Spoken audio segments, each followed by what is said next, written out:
शांति। आज बाबा ने बच्चों को बहुत ही पावरफुल मुरली सुनाई है। आज की मुरली कोई भी मिस मत करना। बाबा कहते हैं, बच्चे, आत्मारूपी अर्जुन फिर एक बहुत सुंदर प्रश्न भगवान से पूछता है कि मृत्यु के समय आत्मसंयम द्वारा अपने आप को कैसे जान सकते हैं। निराकार भगवान हम आत्माओं अर्थात अर्जुनों को कहते हैं कि जिसने जीवन भर जो अभ्यास किया हो उसे अंतकाल में वही स्मृति आती है, वही बातें याद आती हैं, और जो अंतकाल में मेरी स्मृति में रहकर देह त्याग करता है वह मेरे सानिध्य में आ जाता है अर्थात मुझे प्राप्त होता है। इसलिए विशेष करके जब लोग अंतिम घड़ियों में होते हैं अर्थात शरीर छोड़ने पर होते हैं तो लोग उन्हें गीता को सुनाते हैं ताकि दो वचन भी उनके कानों में जाएं और वो परमात्मा की स्मृति अर्थात याद में देह त्यागे ताकि वो परमात्मा के सानिध्य में जाएं। लेकिन जिस व्यक्ति ने जीवन भर परमात्मा का नाम नहीं लिया हो उसके कानों के पास कोई बैठकर गीता पढ़े भी या भगवान की स्मृति दिलाए भी तो भी क्या वो स्मृति उसको आएगी? प्रश्नवाचक चिन्ह। क्योंकि किसी भी चीज की स्मृति तभी आती है जब निरंतर अभ्यास किया हुआ होता है। इसलिए तो बचपन से लेकर बच्चों में कई संस्कार डाले जाते हैं। भगवान के सामने ले जाएंगे और कहेंगे हाथ जोड़ो, जय जय करो, नमस्ते करो, तो ये संस्कार डालने की बात है। अगर बचपन से ही ये संस्कार उसके अंदर आ गए तो फिर बड़े होकर भी ये संस्कार बने रहेंगे।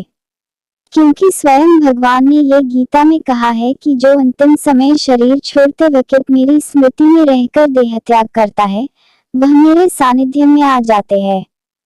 इसलिए हे अर्जुन, तुम हर समय मेरी स्मृति में रहकर युद्ध करो यानी संघर्ष करो।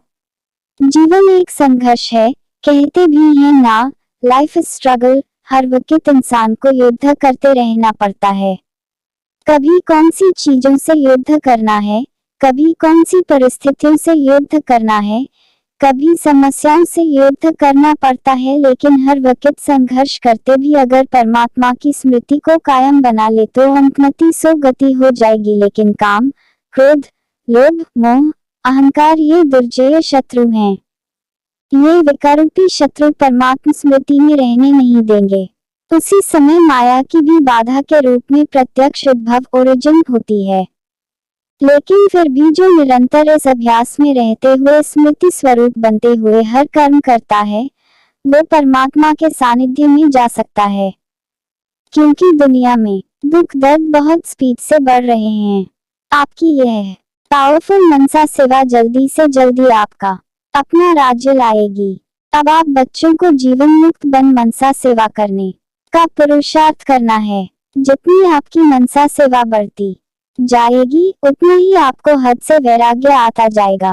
और वैसे भी आपका जो संपन्न स्वरूप है वो तो बेहद में है, और जब आप भी बेहद में रहोगे तो आपका संपन्न स्वरूप भी जल्दी ही आपको धारण कर लेगा।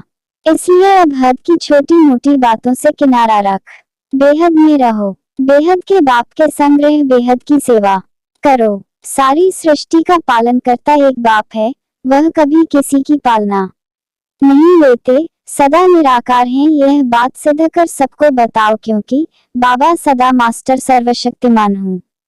ऐसे सहजयोगी बनो जो आपको देखने से ही दूसरों का योग लग जाए।